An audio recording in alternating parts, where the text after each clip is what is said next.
What's up, everybody? It is late on the 29th of April, so we are now on day 29. Don't have a ton of time to get this one in, so we're going to do our best because I have to be up at 4 a.m. Anyway, today I wanted to talk about inspirational people.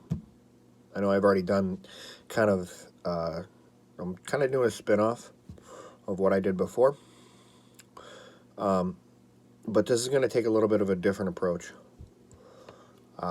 So basically, I want to say that, different people inspire me. I know the two that I mentioned before were both bodybuilders, but there are plenty of common people that inspire me on a daily basis. I really wish these people would understand a lot of the things that we do and how it inspires us. Because this doesn't just go for me. This goes for almost everybody out there. I say step one is always show up. So let's take, the young man who has been training with me. He inspires me, obviously, being what he's been through. And he continues to show up now every day. So, how does that not get you pumped up to want to be better? Believe it or not, common people inspire me much, much more than the freak in the corner whom we all want to look like. I talk about this quite frequently, but, inspiration has to come from all different draws of life, not just in my world, the fitness world, something that has to deal with fitness. People inspire in a lot of other ways, especially with how strong their minds can be, even though they may not know it. The things that people have gone through and been through, and they still continue to move forward every day. That's pretty damn inspiring. They continue to want to better themselves. That's inspiring. I'm working with a client right now who has inspired me tremendously, taking life by the horns, even though this person has been through an awful, awful lot. And to be honest, I don't know if I were in their shoes, where I would be. I know I constantly preach mental stability and mental strength, but I'm going to be brutally honest. I don't know how much mental strength I would have left. And this person continues to show up. This person continues to move forward. And this person wants to be a better overall person, not just a lifestyle client, I guess. But watching the attitude, the demeanor, the outlook on life, that's really inspiring. That makes me want to train even harder, diet even harder, be that much better. People really don't realize, you see the videos, you see the pain, I guess, the drive, but what you don't see a lot of times is what goes on a day or two after that. The soreness, the self-doubt. I've told you, I remember coming into my first show after my comeback in 2017. I think I was about 3 weeks out.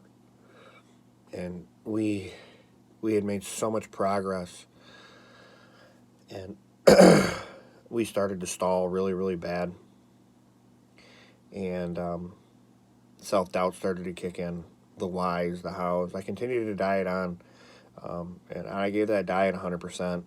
I'm not even, and we just couldn't get the scale to move. We couldn't get the body fat to go down. And there was a point, my cardio was up near, I think, an hour and 40 minutes a day at that point. And I broke down. I was on my knees in tears, saying, I don't think I can do this. I'm so close yet, I don't think I can do this. And a lot of competitors go through this. It's not just me. There's a plethora of emotion going through your body. The mental part of it is what people don't understand a lot of times. If you've never physically truly gotten yourself in stage condition, you can say you've prepped for a show all you want. You can say you're a bodybuilder all you want. But until you step on that stage and you've suffered those last 3 weeks, you're not, I'm sorry, I don't consider you a bodybuilder.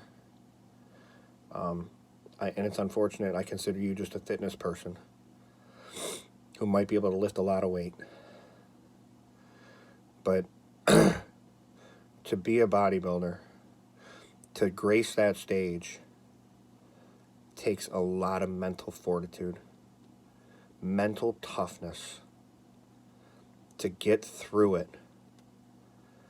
I laugh at it now, but coming into the Michigan last year, I was on a leg press machine, and I was training with he was a former graduate. And because, like I said, I'll train with anybody. And we were training legs, and I did a set in the leg press, and I fell asleep. And he woke me up, and I went up against the wall, and I fell asleep again. He woke me up. I mean, you really struggle physically and mentally. People who've never been there don't understand what it's like. We talked about, yesterday I talked about Dominic Cusa, and he's got a thing where he says Cusa conditioning, and he brings all of his guys in peeled, guys and girls. But I tell you what, they probably all suffer. They all go through mental anguish. And that's just the nature of how this sport goes.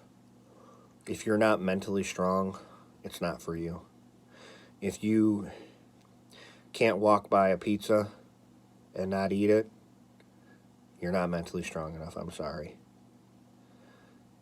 If you can't eat the same thing 6 times a day or 4 times a day, whatever it is, you're not mentally ready. And unfortunately, too many guys, you can tell those stage lights don't lie. If you're not in shape, those stage lights don't lie. Last year in May, I was okay. I won my class, but I knew that I was off. I don't know, if I could have done anything more, but I know that I could have been better, which is why I did the Michigan 4 weeks later, and I came in much more crisp. So, with that said, I just want people to understand that being a bodybuilder is not easy, but also the people that inspire us may not be the Jay Cutlers or the Derek Lunsfords or the Guy Sisterinos or the Sean Rodens or the Phil Heaths or the Chris Bumsteads of this world. The people that actually drive us forward are the people that's been through much more, and it's never came easy to them. So, next time you take a look at all of us, just think what drives them.